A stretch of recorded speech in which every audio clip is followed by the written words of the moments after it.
नमस्कार दोस्तों। आज हम इतिहास के बेहद महत्वपूर्ण काल वैदिक काल के बारे में चर्चा करने जा रहे हैं। ये काल भारतीय सभ्यता के विकास का बेहद महत्वपूर्ण काल है और ये काल सांस्कृतिक और धार्मिक दृष्टि से ही नहीं बल्कि इसका प्रभाव आज भी हमारी जीवन शैली और सोच पर देखने को मिलता है।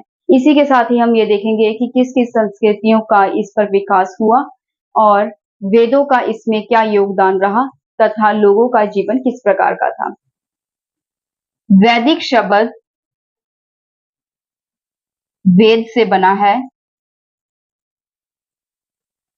ऋग्वैदिक समाज में जो है 4 जो ग्रंथ लिखे गए थे, ऋग्वेद, यजुर्वेद, सामवेद और अथर्ववेद। इस प्रकार से जो वैदिक शब्द है वो वेद से बना है और हिंदू धर्म में 4 वेद थे, ऋग्वेद, सामवेद, यजुर्वेद और अथर्ववेद।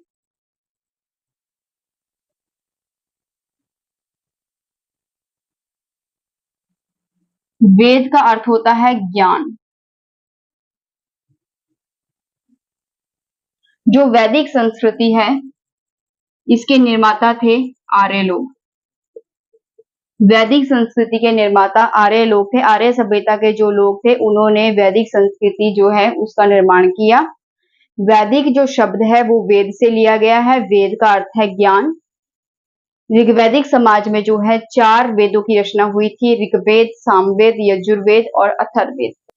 अब जो वैदिक समाज है उसे हम 2 भागों में बांटते हैं। वैदिक समाज को 2 भागों में बांटा गया है, ऋग्वैदिक काल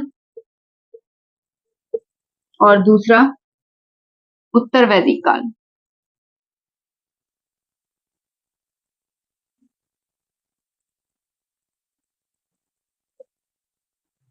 ठीक है, आई थिंक आपको इतना समझ आया होगा कि जो आर्य लोग हैं, आर्य जो शब्द है ये संस्कृत भाषा का शब्द है, संस्कृत भाषा का शब्द, और इसका अर्थ होता है श्रेष्ठ।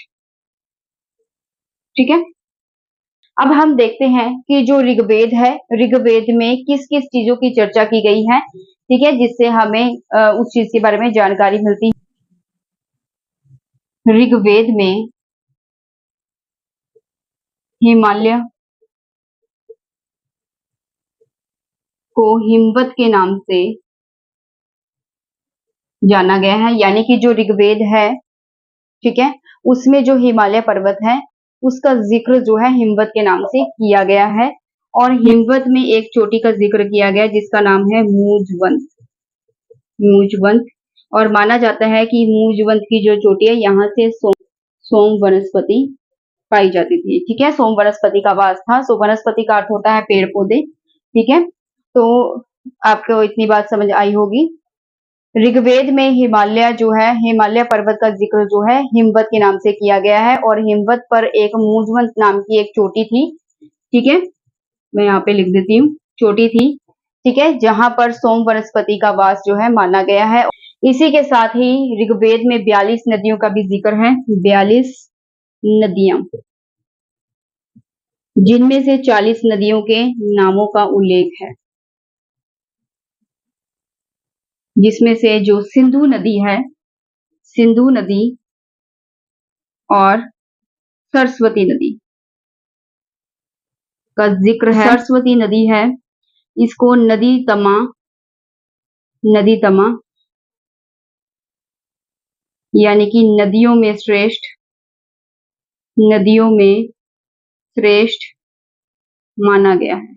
ठीक है, इसी के साथ ही एक नदी और है, दृशदती, दृशदती नदी, जिसे आजकल चौतांग नदी के नाम से भी जाना जाता है, जो कि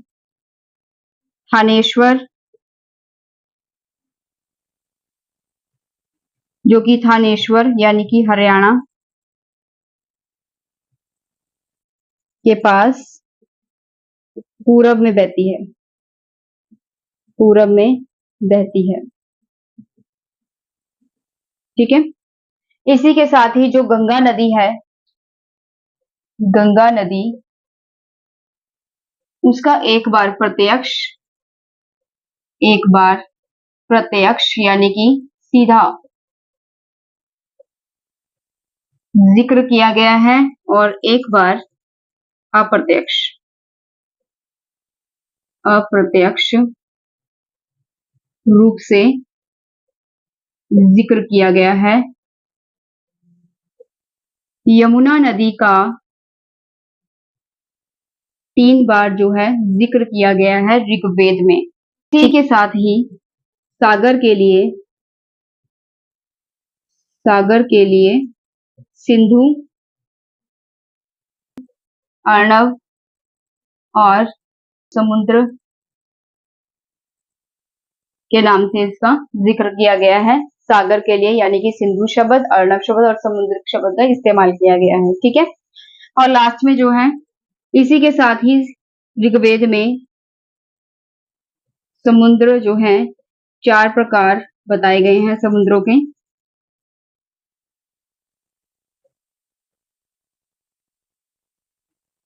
ठीक है। अपर, परावत, सरस्वत, अर्वावत, शरणायत।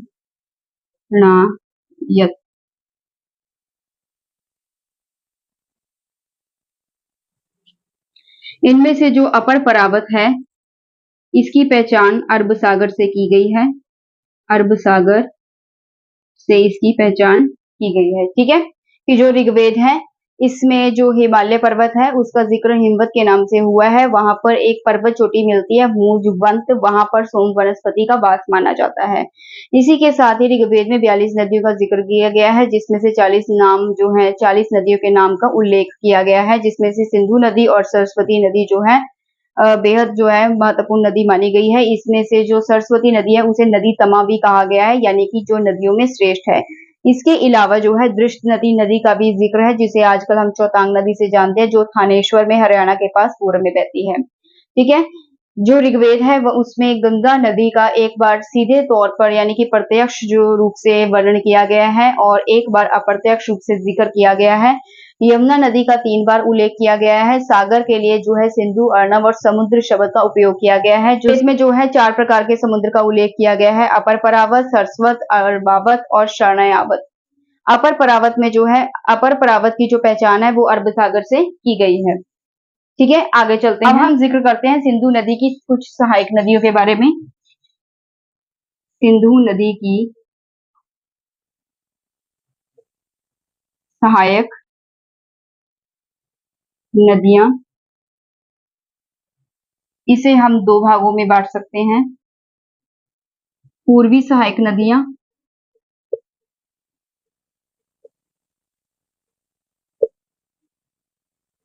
और पश्चिमी सहायक नदियां।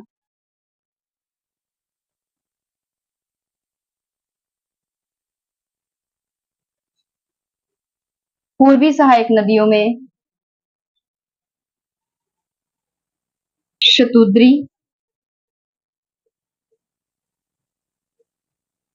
परूषणी,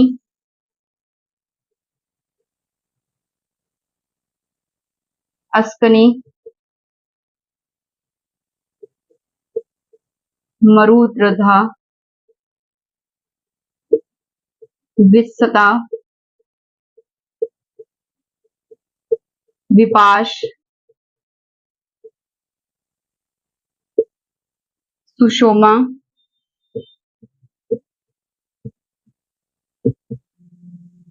दृष्टदती। ठीक है। शतुद्री जो सतलुज, रावी, चेनाब, झेलम, ब्यास और दृष्टदती यानी कि घग्गर नदी। ठीक है। इसी के साथ ही जो पश्चिमी सहायक नदियां थी,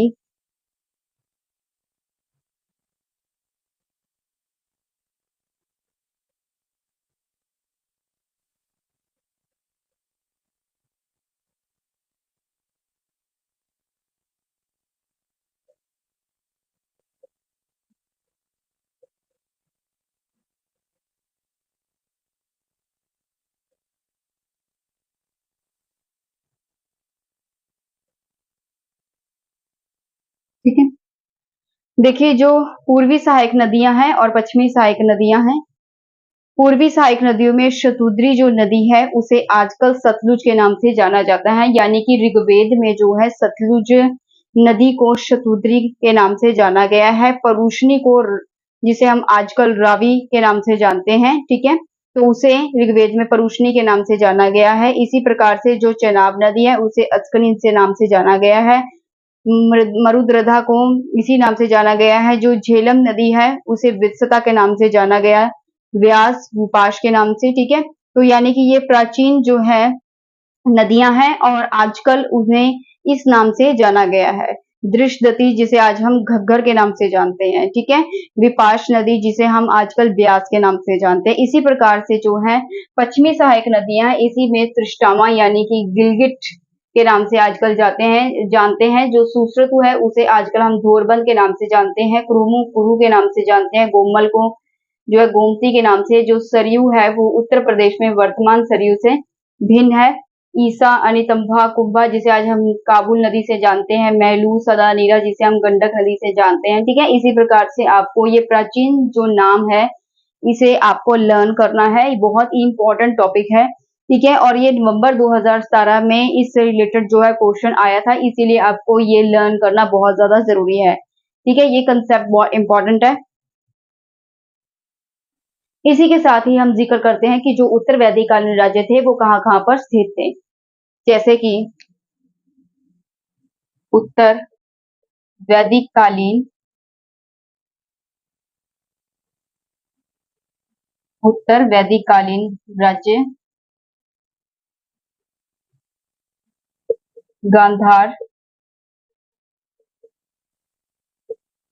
कैके, मद्र, सिंधु नदी के दोनों तट पर,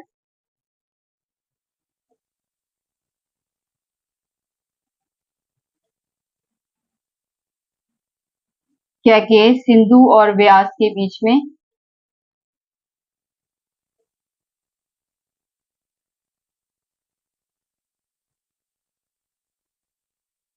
मध्र आधुनिक सियालकोट के पास,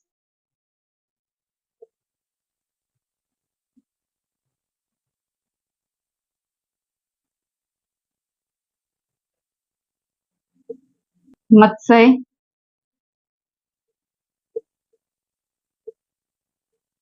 राजस्थान में, भरतपुर, जयपुर तथा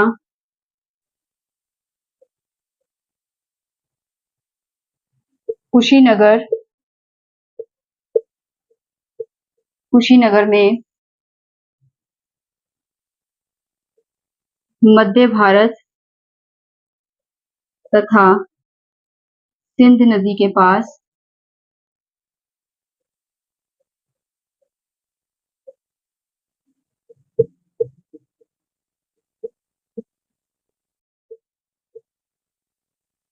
भरत प्लस पुरु, उत्तरी द्वाब,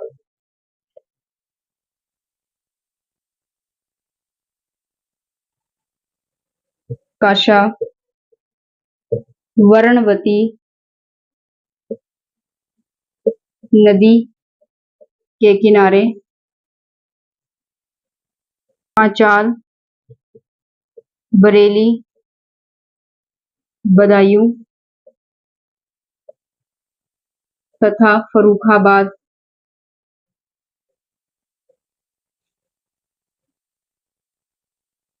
कौशल,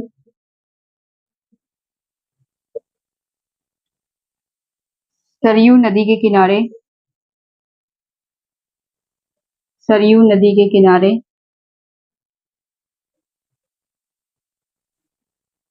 विदय, सदा नीरा या आधुनिक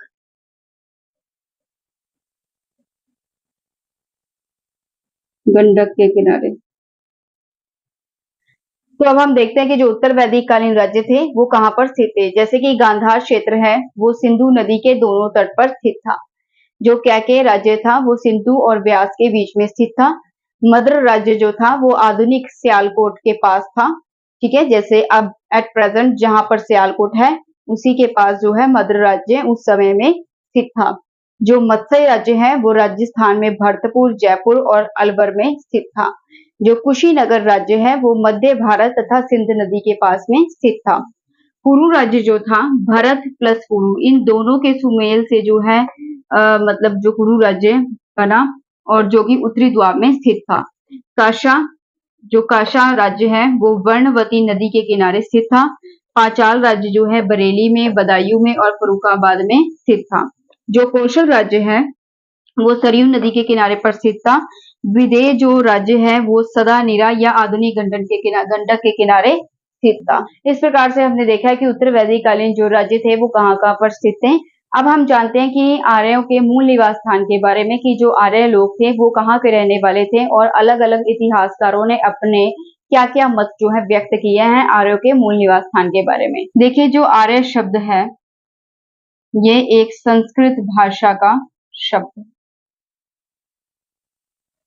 और भारोपीय भाषा जिसमें संस्कृत भाषा की प्रधानता थी, यानी कि एक तरह से संस्कृत भाषा ही है, को बोलने वाले लोगों को आर्य कहा गया है। जो आर्य सभ्यता के लोग थे, आर्य का अर्थ होता है श्रेष्ठ। आर्य सभ्यता के जो लोग थे वो कहाँ के निवासी थे, इस विचार के लिए बहुत सारे जो इतिहासकार हैं उनका अलग अलग मत है। ठीक है, इतिहासकार मैक्स मुलर उन्हें मध्य एशिया का निवासी मानते हैं, जबकि बाल गंगाधर तिलक उन्हें the Arctic home of the Aryans, उनकी एक पुस्तक है, वो उन्हें आर्कटिक प्रदेश का निवासी मानते हैं। सर्वमान्य मत ये है कि जो आर्य सभ्यता के जो लोग थे वो मध्य एशिया से होते हुए ईरान की तरफ आए, यानी कि जो आर्य सभ्यता के जो लोग हैं वो मध्य एशिया से होते हुए भारत पहुंचे। ठीक है, और जैसे मैंने आपको बताया कि जो मैक्स मुलर है, मैक्स मुलर का मानना है कि जो आर्य सभ्यता के जो लोग थे वो मध्य एशिया के निवासी थे। इसके अलावा बाल गंगाधर तिलक की एक पुस्तक है जिसका नाम है Arctic home of the Aryans, जिसमें बाल गंगाधर तिलक ने आर्य लोगों को आर्य प्रदेश का निवासी माना है। ठीक है, मैं यहाँ पर पुस्तक का नाम लिख रही हूँ, Arctic home of the Aryans.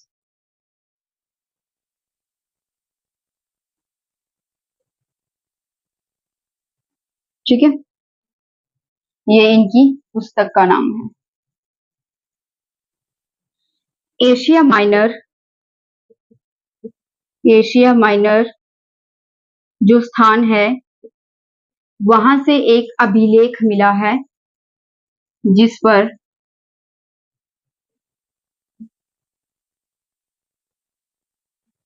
Indra, मित्र और वरुण इन 3 जो देवताओं के नाम है वो लिखे हुए हैं। ठीक है, एशिया माइनर से एक अभिलेख प्राप्त हुआ है जहां पर जो है इंद्र, मित्र, वरुण ये 3 देवताओं के नाम जो है लिखे गए हैं। ये क्वेश्चन भी एग्जाम आया था। और ठीक है, और ये जो अभिलेख है ये 1400 ईसा पूर्व का लिखा गया है। ठीक है, तो एक बार रिपीट कर देते हैं। संस्कृत भाषा का शब्द है, इसका अर्थ होता है श्रेष्ठ। और जो भारोपीय भाषा बोलते थे, यानी कि जो संस्कृत भाषा बोलते थे, वही लोग जो है आर्य कहलाए और ये मध्य एशिया के रहने वाले थे, ऐसा माना जाता है। वैसे तो आर्य जो सभ्यता के लोग थे उनके लिए अलग अलग इतिहासकारों के जो है अलग अलग मत है कि वो कहाँ के रहने वाले थे, लेकिन सर्वमान्य लोक मत ये है कि जो आर्य लोग थे वो मध्य एशिया और ईरान से होते हुए भारत में पहुंचे। जो मैक्स मुलर है, इतिहासकार मैक्स मुलर, उनका मानना है कि जो आर्य सभ्यता के लोग थे मध्य एशिया के रहने वाले थे। बाल गंगाधर तिलक ने अपनी पुस्तक जो है Arctic home of the Aryans में कहा गया है कि जो आर्य लोग थे वो आर्कटिक प्रदेश के रहने वाले थे। और एशिया माइनर नामक स्थान से जो है एक अभिलेख मिला है 1400 ईसा पूर्व का, जिसमें इंद्र, मित्र, वरुण जो है देवताओं के नाम मतलब लिखे हुए हैं। ठीक है, इसके अलावा हम देखते हैं कि जो अलग अलग इतिहासकार हैं उन्होंने आर्य सभ्यता के मूल निवास स्थान के बारे में क्या क्या मत व्यक्त किए हैं।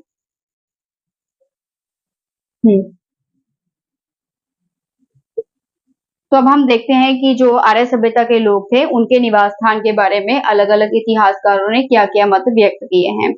ठीक है, एक साइड हमने मत लिख लिया और दूसरी साइड हमने लिख लिया इतिहासकार, कौन कौन से इतिहासकारों ने क्या क्या मत व्यक्त किए हैं। पहले नंबर पे आता है भारत मूल निवास।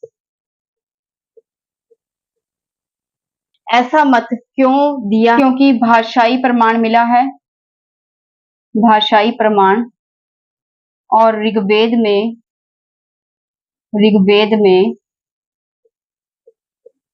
भूगोल का आधार।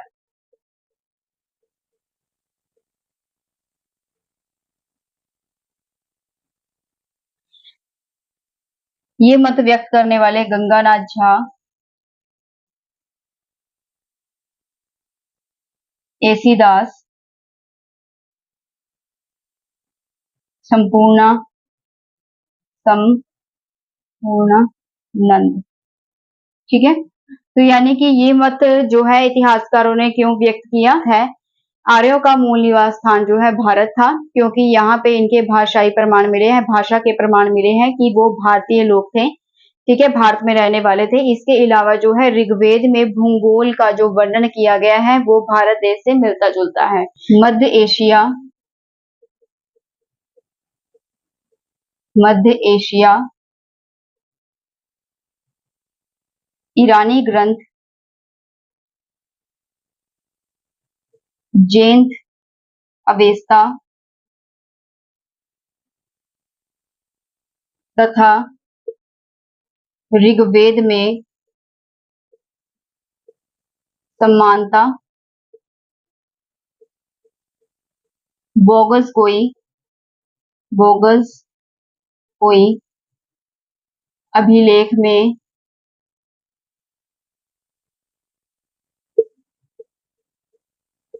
वैदिक देवताओं के नाम का जिक्र, उल्लेख मिलता है। और ये मत किसने दिया है? Max Muller. जो इतिहासकार मैक्स मूलर है उन्होंने ये मत व्यक्त किया है कि जो आर्य सभ्यता के लोग थे मध्य एशिया के रहने वाले थे, क्योंकि ईरानी जो ग्रंथ है, ईरान के जो रहने वाले लोग हैं उनका जो ग्रंथ है जिसका नाम है जैन अवेस्ता। ठीक है, और जो ऋग्वेद है जो कि आर्य सभ्यता के जो लोग थे उनका ग्रंथ है ऋग्वेद। इन दोनों में जो है समानताएं पाई गई हैं। ठीक है, इसीलिए जो है ये माना गया है कि जो आर्य सभ्यता के लोग थे मध्य एशिया के रहने वाले थे। इसके अलावा जो बोगस कोई अभिलेख प्राप्त हुआ है जिसका हमने पीछे जिक्र किया था, तो उस अभिलेख में जो है वैदिक देवता जो है इंद्र, मित्र और वरुण का जो नाम है उसका उल्लेख किया गया है, जो कि वैदिक लोगों के देवता थे। इसीलिए माना गया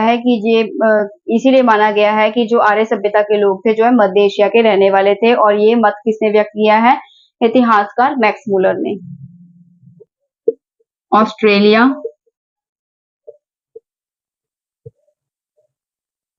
बोहेमिया, डैन्यूब नदी की घाटी,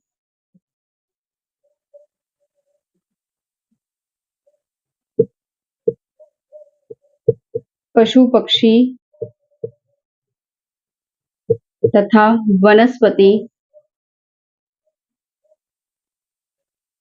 के आधार पर। और ये मत व्यक्त करने वाले हैं पी गाइल्स। ठीक है, जो इतिहासकार पी गाइल्स हैं उन्होंने माना है कि जो हंगरी, ऑस्ट्रेलिया और जो बोहेमिया डैन्यूब नदी की जो घाटी है वहां पर पशु पक्षी और जो वनस्पति है उनके बेस पर माना है कि जो आर्य सभ्यता के लोग थे वो जो आर्य सभ्यता के लोग थे इन इन जो है क्षेत्रों के रहने वाले थे। जर्मनी और स्कैंडिनेविया,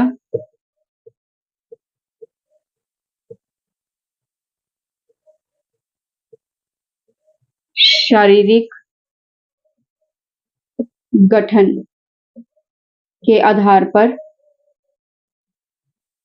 इतिहासकार जो पेन का है उनका मानना है कि जर्मनी और स्कैंडिया के रहने वाले थे जो आर्य सभ्यता के लोग थे, क्योंकि उनके शारीरिक गठन के अकॉर्डिंग, ठीक है, जो जर्मनी और स्कैंडिनेविया के जो लोग थे उनका शरीर जिस तरह का था उसी प्रकार के जो आर्य सभ्यता के लोग थे उनका भी जो शारीरिक गठन था उसी प्रकार का था। इसी करके उन्होंने ये मत जो है व्यक्त किया है। दक्षिणी रूस वनस्पति समानता के आधार पर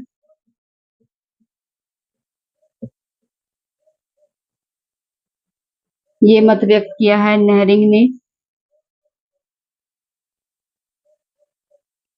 ठीक है। जो इतिहासकार नेहरिंग है उनका मानना है कि जो आर्य सभ्यता के जो लोग थे वो दक्षिणी रूस के रहने वाले थे, क्योंकि वहां की जो वनस्पति है, ठीक है, वो बिल्कुल उसी प्रकार की है।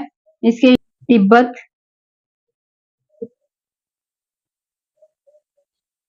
स्वामी दयानंद सरस्वती,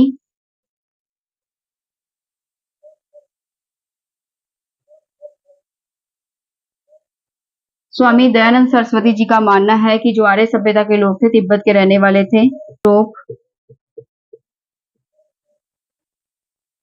संस्कृत और यूरोपीय यूरोपीय भाषा में समानता,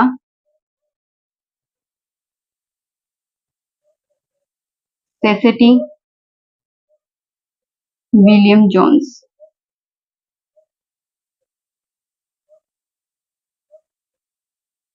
देखिए, जो इतिहासकार सेसेटी और विलियम जोन्स है इनका मानना है कि जो आर्य सभ्यता के लोग थे यूरोप के रहने वाले थे, क्योंकि उनकी जो आर्य सभ्यता की जो भाषा है संस्कृत भाषा, और जो यूरोप के रहने वाले जो लोग हैं उनकी भाषा यूरोपीय भाषा, इन दोनों में समानताएं पाई गई हैं। इसीलिए इन दोनों का मत है कि जो आर्य सभ्यता के लोग थे वो यूरोप के रहने वाले थे।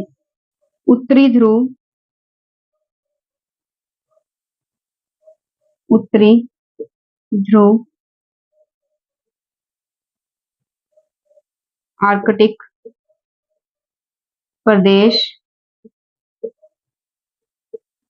लंबे दिन रात का वर्णन और हिमपात का तर्क। बाल Gangadhar Tilak,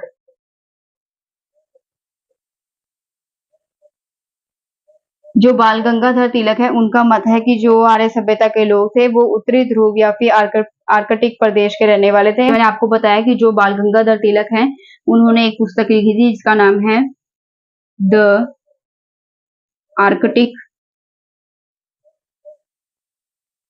home of the Aryans, ठीक है। तो बाल गंगाधर तिलक ने अपनी पुस्तक में बताया है कि जो आर्य सभ्यता के लोग थे वो उत्तरी ध्रुव या फिर आर्कटिक प्रदेश के रहने वाले थे, क्योंकि लंबे दिन रात का जो एक्सप्लेनेशन किया गया है और हिमपात का जो तर्क किया गया है उसी के बेस पे इन्होंने जो है ये मत व्यक्त किया है कि जो आर्य सभ्यता के लोग थे वो आर्कटिक प्रदेश के रहने वाले थे। अगर अब हम साहित्यक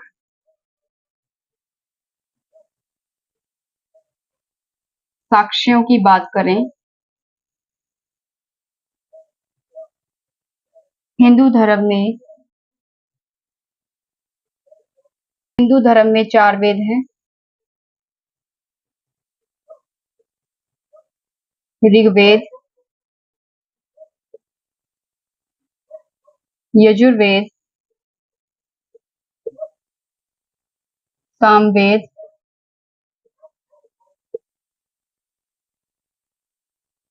अथर्ववेद। जो ऋग्वेद है मंत्र प्रधान, यजुर्वेद यज्ञ विधियों, सामवेद संगीत, अथर्ववेद चिकित्सा और जादू मंत्र। ठीक है, तो ये 4 वेद हैं। नंबर फर्स्ट पे है ऋग्वेद, जिसमें जो है बहुत सारे मंत्र दिए गए हैं। इसमें जो देवी देवताएं हैं उनके जो है स्तुति के लिए, उनकी जो है प्रशंसा के लिए कुछ मंत्र दिए गए हैं। नंबर 2 पे है यजुर्वेद, इसमें यज्ञ से संबंधित जो है नियम बताए गए हैं। ठीक है, जब हवन करते हैं या फिर यज्ञ करते हैं उससे संबंधित इसमें नियम बताए गए हैं। सामवेद, सामवेद जो है संगीत से संबंधित वेद है, इसमें संगीत के बारे में जो है जानकारी दी गई है। अथर्ववेद में चिकित्सा यानी कि दवाइयों से संबंधित और जादू मंत्र से संबंधित जो है बात बताई गई है। अब ब्राह्मण ग्रंथ, ब्राह्मण ग्रंथ जो है हर एक वेद से संबंधित रहे। और कौशितकी ब्राह्मण, यजुर्वेद से संबंधित है शतपथ ब्राह्मण, सामवेद से संबंधित है, संबंधित कुछ जो है ये जो 4 वेद हैं इनसे संबंधित कुछ जो है ग्रंथ बताए गए हैं जिसे हम ब्राह्मण ग्रंथ कहते हैं। पंचविश ब्राह्मण, और अथर्ववेद से संबंधित जो ब्राह्मण है गोपद ब्राह्मण।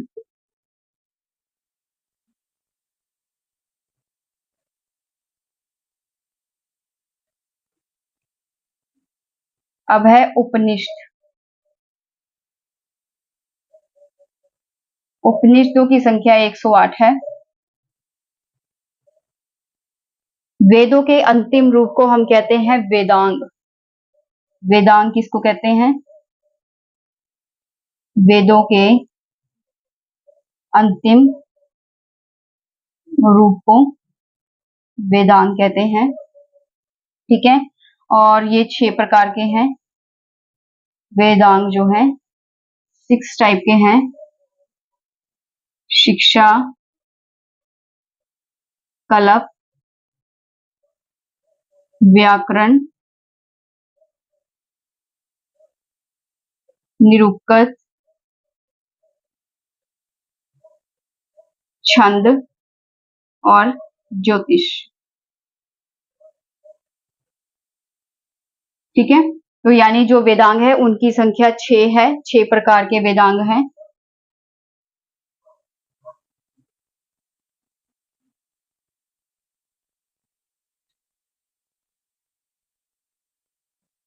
अब ये जो वेद हैं इनसे कुछ रिलेटेड जो है कुछ उपवेद भी हैं। जैसे जातियों में आगे उपजातियां होती हैं, छोटी छोटी कैटेगरीज के अंदर जो है जातियों को आगे विभक्त किया जाता है, इसी प्रकार से कुछ उपवेद हैं। उपवेद, इनकी संख्या भी 4 है। जैसे आयुर्वेद, धनुर्वेद,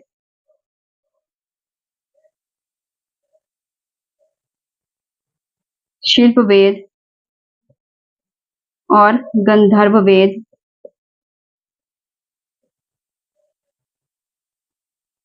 जो आयुर्वेद है इसमें चिकित्सा से संबंधित जानकारी है। धनुर्वेद जो है उसमें युद्ध कला से संबंधित जानकारी है। शिल्प वेद में जो है, शिल्प वेद में जो है वास्तु कला से संबंधित, यानी कि हाथों से जो चीजें बनाई जैसे बर्तन बनाए जाते हैं या फिर जो हाथों से काम किया जाता है उसके बारे में, वास्तुकला के बारे में गंधर्व वेद में जो है संगीत के बारे में जानकारी दी गई है।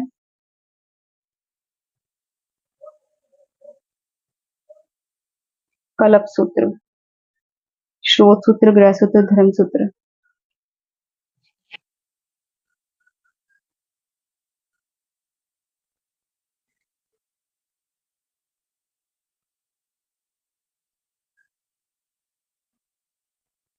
इसी प्रकार से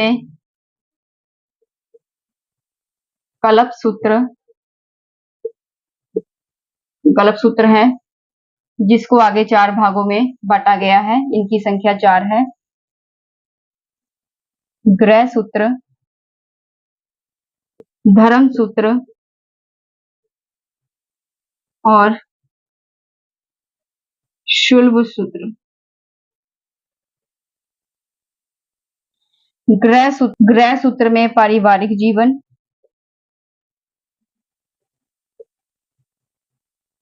यज्ञ संबंधी नियम, धर्म सूत्रों में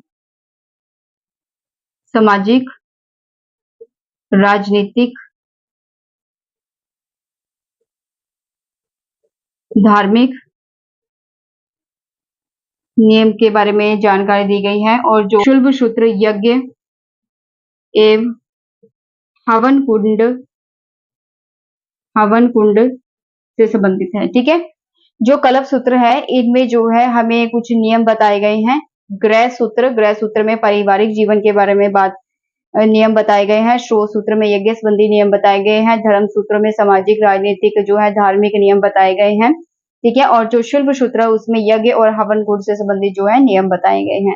तो ये सारी इंपॉर्टेंट चीजें जो है आपको नोट डाउन करनी है और अच्छे से लर्न करनी है। इन चीजों को आपको अच्छे से समझना। अगर आपको ये चार्ट अच्छे से लर्न हो गया तो आधी चीजें आपको इजीली लर्न हो जाएगी। अगर अभी तक आपने मेरे चैनल को सब्सक्राइब नहीं किया है तो चैनल को सब्सक्राइब कर लीजिए और लाइक कर लीजिए।